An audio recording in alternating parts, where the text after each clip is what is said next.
Hello guys, good morning and welcome back to my channel. সকালটা তো শুরু করেছিলাম লেবু মধুর জল দিয়ে, এরপর তো মিড মর্নিংয়ে নিয়ে নিয়েছিলাম আম। আর আমার চুলের অবস্থাটা দেখতে পাচ্ছ, একদম আলু থালু। তো যাই হোক, তারপর তো একেবারে লাঞ্চে বসে পড়েছিলাম। লাঞ্চ ছিল আজকে ভাত আর কই মাছের পাতলা ঝোল।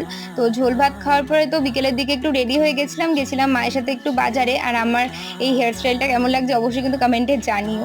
তো যাই হোক, এই দেখতেই পাচ্ছ বেরিয়ে পড়েছি। তো আজকে গেছিলাম একটু কয়েকটা জিনিস শপিং করতে, আর চলে গেছিলাম ব্লাউজের দোকানে। আর কি কি শপিং করেছি তার একটা আলাদাই শর্টস দিয়ে দেবো তোমাদের সাথে। তো এখানে দেখতেই পাচ্ছ। আর তারপর আমি চলে গেছিলাম একটু আর্টের দোকানে, আর এরপর চলে গেছিলাম এই যে দেখো পুতুলের দোকানে, একটা গিফট কেনার ছিল তো সেই কারণে। তো তারপর আবার চলে গেছিলাম ব্লাউজ পিসের দোকানে, আমার মা কিনেছিল। এরপর তো আইসক্রিম নিয়ে বাড়ি চলে এসেছি, আর দেখতেই পাচ্ছ আইসক্রিমটা এসেই খোলা শুরু। আর তারপর দিদি আজকে বানিয়েছিল পেঁয়াজি। তো পেঁয়াজিটা খেতে কিন্তু দারুণ হয়েছিল। তো তারপর তো রাত্রেবেলায় গ্রিন টি খেয়ে নিয়েছিলাম, আর ডিনারে খেয়েছিলাম ম্যাগি। তো দ্যাটস ইট।